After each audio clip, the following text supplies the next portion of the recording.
Welcome to The Last Track, where we help people showcase the last track of their life story in their final wishes.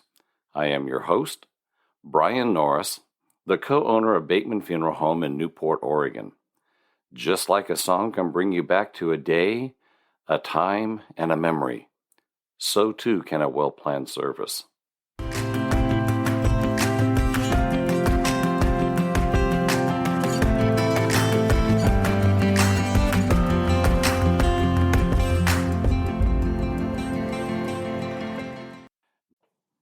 Today we are talking about planning for a green burial or a natural burial.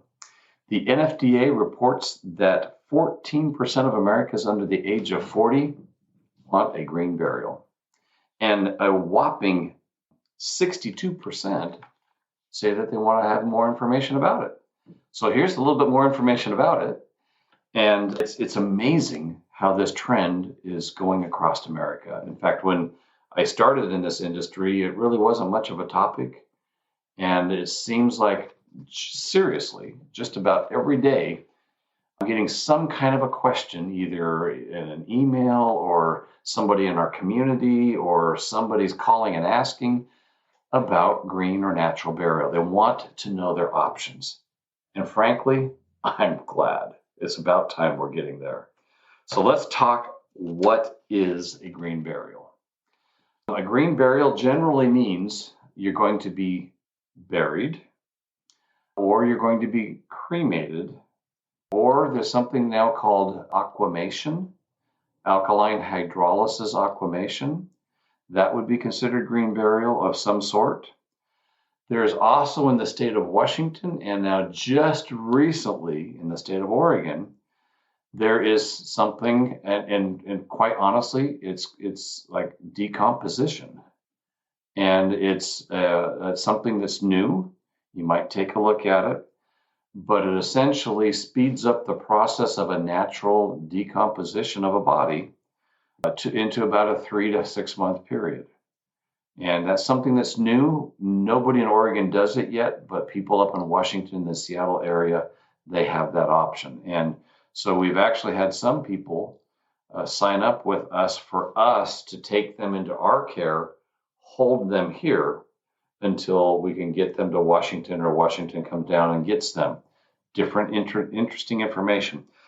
But generally, it means to be buried in a biodegradable container or a shroud, which means that it can be an all-wood casket, it can be a cardboard casket, it could be a fiberboard casket, it could be a wicker basket, it could be simply just a sheet or a shroud wrapped around the person and placed in the ground.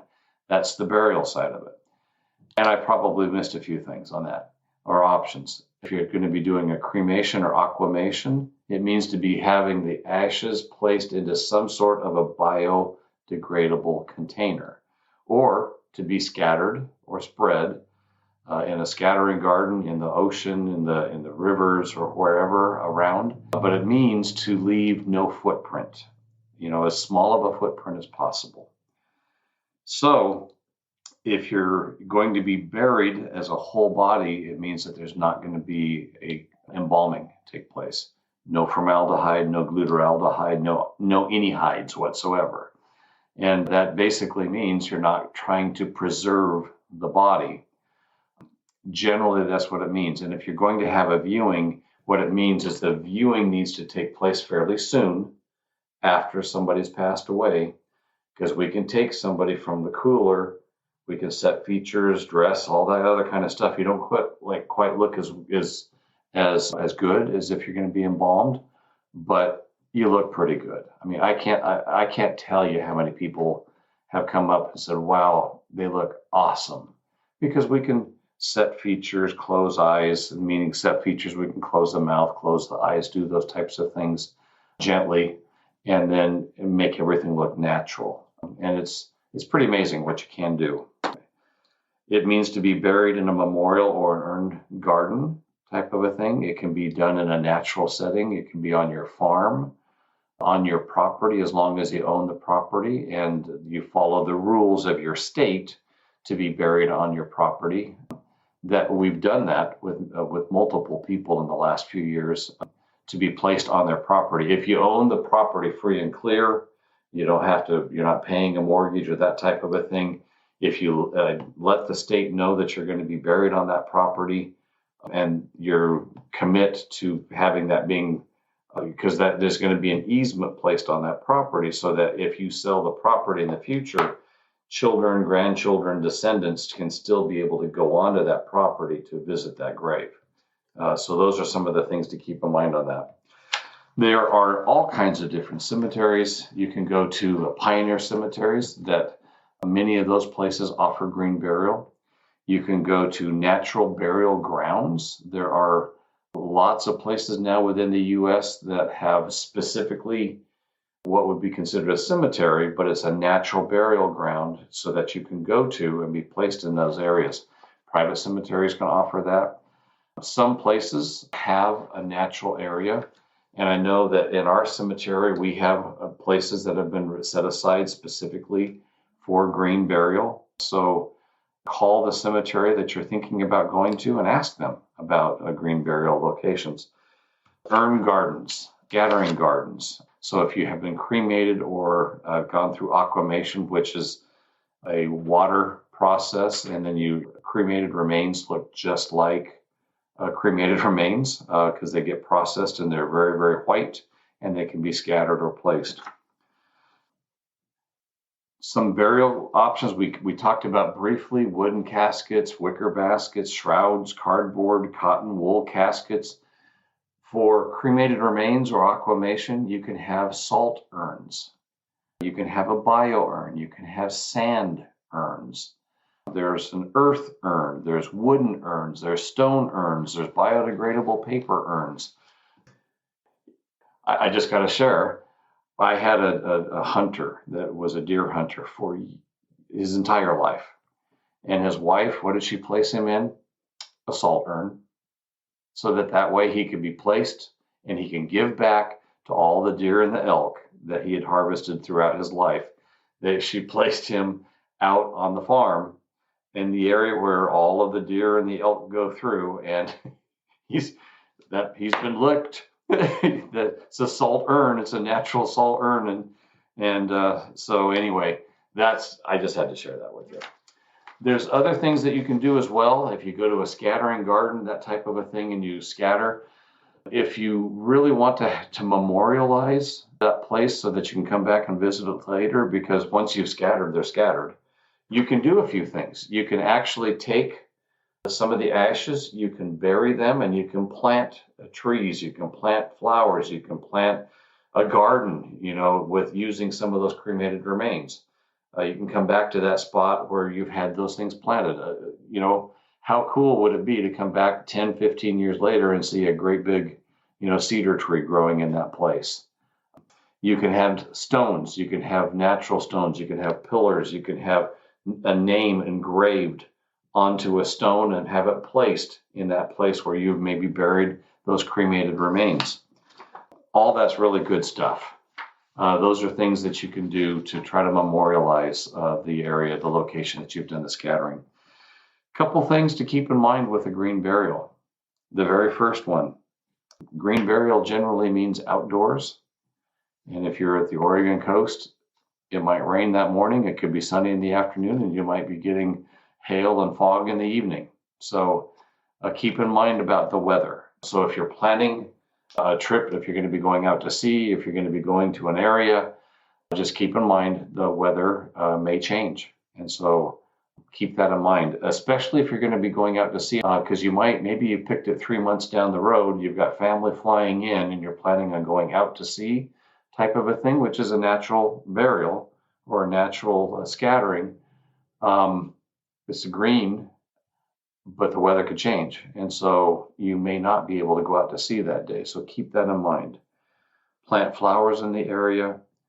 You might even, a lot of the websites that you work with your funeral homes have an option to be able to plant memorial trees, that type of a thing. In lieu of flowers, you might ask to have, instead of cut flowers being sent, you might have a memorial tree planted in their name. Online obituaries, that's a good way to be able to honor and to be able to memorialize as well as communicate some of those things that you would like to have, like trees planted in their names. You might consider having an online attendance, because you could have somebody out there while you're doing a scattering with their phone, and they will be able to Marco Polo or do all of the different types of online things. You could do a Zoom meeting, you can do those types of things so that people can be involved. Rather than a balloon release, especially here at the coast, they're beautiful going up, but sometimes they travel miles and miles out to sea and they become a problem for dolphins, those types of things. Consider doing bubbles. Not as big, but certainly fun, especially if you have kids doing that. You can paint memorial stones, in honor. There's nothing saying that wherever you go, that you wouldn't bring some rocks that are painted with names and memories and maybe handprints and those types of things to be able to remember that person. Biodegradable urns and caskets and that kind of things too. One of the funnest things I watched with a family is they had all the grandchildren come up to the outside of the wooden casket, and each person put their hand in the paint and each person put their hand onto the casket and then wrote their name, that type of thing. What a special tribute to that person. You can share readings, you can sing songs, you can have military honors. Again, military honors are that the military honor team is willing to go anywhere. They will go anywhere. They'll even go to a restaurant, especially if you're buying them food. But they will go anywhere and do anything that you request within reason. They will go to a port before you go out to sea. They'll go to a park. They'll go to your home. They'll go to a farm. They'll go anywhere and they'll present their honors. So these are different things to think about when you're planning a green burial or a green service. It's pretty much like having a regular service. You just have a few other things to keep in mind.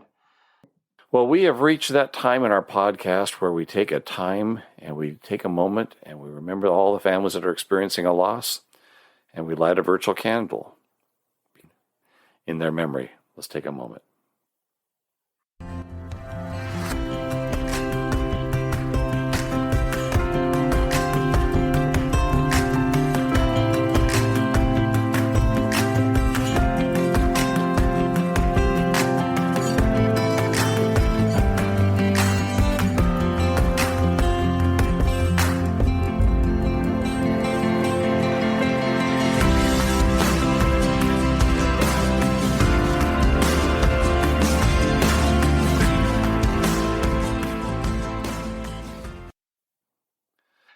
If you have questions or concerns, you can email us at info@batemanpacificview.com. Forward it to your friends as well. This has been The Last Track. I'm Brian Norris. You can find out more about Bateman Funeral Home at our website at batemanpacificview.com. You can visit us on our website, and you can also leave us messages there, or you can visit us on Facebook. If you have any feedback or any questions about today's episode, you're welcome to call us at 541-265-2751, or you can send us an email at info@batemanpacificview.com. We would love to hear from you. Thank you for listening.